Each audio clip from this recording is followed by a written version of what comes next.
Welcome back, brothers and sisters. I am Braden. This is Langley Outdoors Academy, and thank you for stopping by. All right, guys, for the content for tonight, we are going to talk about something that I saw on ABC today. It might be connecting the fact that all the gun control laws in the world are not going to accomplish the cost of what's happening on our national and civil rights. This is incredibly important because as the Second Amendment gets infringed and infringed and infringed, the payoff is supposed to be to prevent all of these terrible instances from happening. We're not having the payoff, and even ABC is starting to notice, how could this have messed up that bad? The clip I've got is going to be linked in the description box below. This is extremely telling, and I want to hear from you guys in the comments on this one. And we are always trying to earn that subscription to further the Second Amendment rights, to get more people in the fold. And if you would consider that, that would be amazing. Thank you so much in advance. We're going to do a quick word from our sponsor, and then we're going to hit it. And I can't wait to show you these two clips because this is telling, like I said.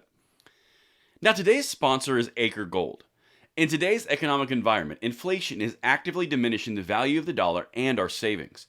One way to fight inflation is investing in gold. Acre Gold has a program to make gold affordable in order to preserve your savings against future inflation. Check out the link below to find out more, and thank you so much to Acre Gold for making these videos possible. Now, one thing I want to say before we get into this, because a lot of criticism that the gun control proponents will have for gun advocates is, well, what's your solution?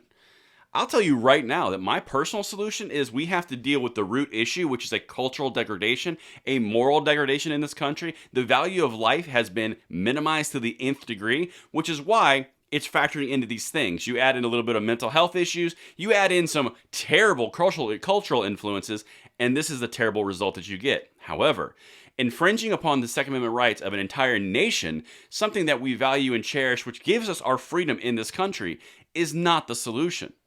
Now, what I'm about to show you is ABC going through the actual responses of what happened and how this system failed in Illinois, and I want to show you. This is really telling. Check this out, and like I said, let me know what you guys think in the comments field, because this happened on national cable TV on ABC. Chief Justice Correspondent Pierre Thomas. Pierre, it just makes your heart sick to think of all the signs that were missed here.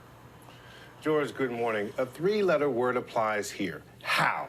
How is it possible to apparently attempt suicide in April 2019 and then in September 2019 scare a family member so bad that they call police and tell authorities you're threatening to kill everyone? How then a few months later can you legally buy an assault rifle and another rifle? The explanation we got is neither of these episodes was deemed bad enough to warrant further action by mental health officials, the police, or the courts. Illinois has among the most strict gun laws in the nation, but those laws require someone to enter an incident into the system, and that apparently did not happen. It's clear that when he went to buy those alleged murder weapons, no red flags flashed. All right, so even ABC acknowledges the fact that Illinois has some of the strongest gun laws in the nation. Infringements galore in Illinois. I even mentioned it before. You've got universal background checks. You have requirements of FOID cards, which are like licenses to even have a Second Amendment. You have basically a mandatory waiting period. You have all the things that the gun controllers tell us would prevent all these things from happening. But again, the payoff is not there. Even stacking on top of that, this anchor is saying, wait a minute, how is this even remotely possible? We had all the gun control laws in place. Illinois is a perfect example. Stacking that on top of New York last month. All of these places are gun control bastions. How is this possible? Check this next clip out, and then we'll wrap it all together. But this is telling, like I said. And Pierre, this new bipartisan gun bill that President Biden just signed into law wouldn't have made a difference either. No, because if the red flags in this case did not stop him from buying guns, what will? The flags that happened here just fell through the cracks. Plain and simple, George. Pierre Thomas, thanks very much. So it fell through the cracks. So it goes back to the end of the day, an ineffective bureaucracy, a government bureaucracy. All the gun laws were in place. The trade-off happened, a little bit of safety for a little bit of your rights. At the end of the day, nothing was delivered. Now, the natural solution you'd think would be, okay, we screwed this up. We got to look at this a different way. But no, it's going even further. Governor of Illinois, Pritzker, comes out and says, we need more gun control, even though this gun control abjectly failed. California, Gavin Newsom, more gun control, abject failure. All of these things, you start to get to a point where you ignore empirical data, you ignore the circumstances, and you start to become an ideological zealot against the Second Amendment. This becomes about you versus the Second Amendment versus you versus the problem. And that's what I've got for you guys.